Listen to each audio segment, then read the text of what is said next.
हैं, सात्विक भोजन खा रहे हैं, आसपास लोगों का व्यवहार भी हमारे साथ अच्छा है, तो परेशान होने का या गुस्सा होने का बहुत ज़्यादा रीज़न ही नहीं मिला होगा। स्टिमुलस ही नहीं आया, तो स्टिमुलस नहीं आएगा तो रिएक्शन भी नहीं आएगा हमारा। हर प्रोग्राम में इतने सारे लोग आ रहे हैं, लेकिन यहाँ से जाने के बाद उसको क्या ट्रांसफॉर्मेशन करते हैं वो हर एक का डिफरेंट होता है। कुछ लोगों के लिए वो एक 3 दिन सुंदर अनुभव होता है, 3 दिन शांति, 3 दिन अच्छा लगा, लेकिन कुछ लोग उससे आगे का जीवन ही पूरा बदल देते हैं।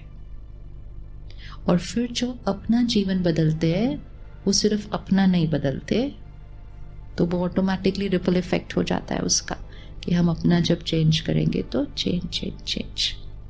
हमारे दूसरे हॉल में डॉक्टर्स का प्रोग्राम चल रहा है, देखा आपने आके? तो उसमें मुंबई से एक डॉक्टर आए हैं और वो कोकिलाबेन हॉस्पिटल में काम करते हैं, सीनियर सर्जन है।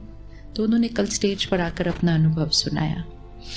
तो उन्होंने कहा कि मैं बहुत गुस्सा करता हूँ, इतने हाई रिस्क काम में कर रहे हैं सारा दिन, तो मैं बहुत गुस्सा करता था। फिर 1 साल से मैंने ज्ञान सुनना शुरू किया और फिर सेंटर पे भी गए। जैसे अभी आपको सुनाया ना भाई साहब ने, कि अगर इस चेंज को कांस्टेंट रखना है तो रोज चार्जिंग तो करनी पड़ेगी। तो फिर उन्होंने सुनाया कि मैं सेंटर पे जाना शुरू किया मुंबई में, फिर मेडिटेशन करना शुरू किया।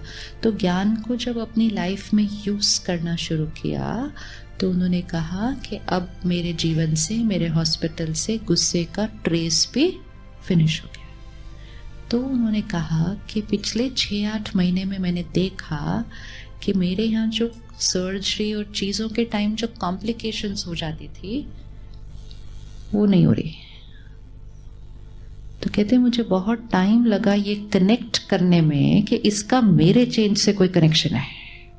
तो कहते मैंने एक्चुअली स्टडी किया कि पेशेंट्स तो वैसे ही आ रहे हैं, बीमारियां भी वही हैं, चीज़ें भी वही हैं, क्यों सब कुछ स्मूथ कैसे हो रहा है, कुछ ऊपर नीचे क्यों नहीं हो रहा? क्योंकि जब अंदर का ऊपर नीचे बंद हो जाता है तो बाहर का ऊपर नीचे होना बंद हो जाता है। तो जब हम अपने अंदर चेंज लेकर आते हैं उसका बेनिफिट सिर्फ हमें नहीं मिलने वाला। तो उन्होंने कहा कि थोड़े महीने के बाद तो मेरी सिस्टर जो नर्सेज है, मतलब उन्होंने आकर कहा डॉक्टर साहब आप ठीक हो ना, एक बार तो गुस्सा कर दो, ऐसा लग रहा है कि कुछ चेंज ही बहुत ज्यादा हो गया है। That is the power of ज्ञान, कि how much change we can bring in ourself, how much change, इतना चेंज कि वो बीमारी जड़ से भी खत्म हो सकती है। तो हम अपने अंदर क्या चेंज लेकर आने वाले हैं जो कल से स्थायी रहेगा, परमानेंट। ये नहीं होना चाहिए कि स्टेशन पहुंचते पहुंचते, एयरपोर्ट पहुंचते पहुंचते इतना ही पता चल जाए कि फॉग की वजह से फ्लाइट कैंसिल हो गई तो हम ही ऊपर नीचे हो गए, तो फिर क्या फायदा। It can not be a 3-day change. क्या एक चेंज लेकर आए अपने अंदर कल से? पेशेंस रखने, ब्यूटीफुल, और एक्सपेक्टेशन नहीं, एक्सेप्टेंस लाना, ब्यूटीफुल, और स्टेबल माइंड रहेगा। अब अगर एक ये चेंज लाता है तो उसका असर घर पर, उसका असर वर्क प्लेस पर। क्योंकि क्या आपको लग रहा है कि आपके आसपास जो लोग काम कर रहे हैं उनकी बैटरी भी थोड़ी डिस्चार्ज हुई है? जब हम एयरपोर्ट पे जाते हैं तो कितनी बार ये देखने को मिलता है कि लोग बहुत अलग अलग तरह से व्यवहार करते हैं, जैसे कि फ्रीडम मिली हुई है कि कैसे भी बात करो, कोई कुछ बोलेगा नहीं आपको सामने से, तो आप कैसे भी बात कर सकते हैं। तो छोटी सी भी बात पर जोर से बोलना, अब्यूजिव लैंग्वेज यूज करना, अग्रेसिव तक हो जाना, शिकायत करने की धमकी देना, ये सब चीजें ऑपोजिट द डेस्क हो रही है। और इस सब को सारा दिन इस साइड खड़े हुए वाले लोगों को फेस करना है। तो जब नेगेटिविटी वहां बढ़ती जाएगी तो उसका असर ये साइड पर तो पड़ेगा, अनलेस हम अपने को प्रोटेक्ट करने के लिए कुछ करें।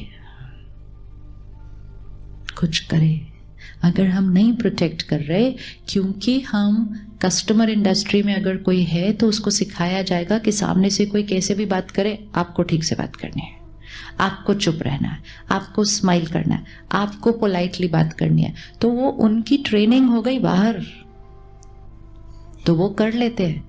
लेकिन जब वो बाहर करते हैं, वो अंदर उसको कितना ज़्यादा सप्रेस करते हैं, तो वो जॉब के लिए बाहर रिएक्ट नहीं किया, लेकिन अंदर उसको सप्रेस कर लिया, तो असर तो होगा ही। तो अब उनको एक विधि सिखानी होगी जिससे बाहर भी असर नहीं होना, लेकिन अंदर भी असर नहीं होना। नहीं तो मेरा मन परेशान, अशांत, दुखी, और मैंने इतनी नेगेटिव एनर्जी तो कंज्यूम कर ली ना सामने वाली साइड से, उसका असर हेल्थ पर, उसका असर माइंड पर, उसका असर घर जाके फैमिली पर, बच्चों पर। रिएक्शन कहीं ना कहीं तो निकलता ही है। अभी अगर आप यहां खड़े होकर मुझे डांटते जाओ,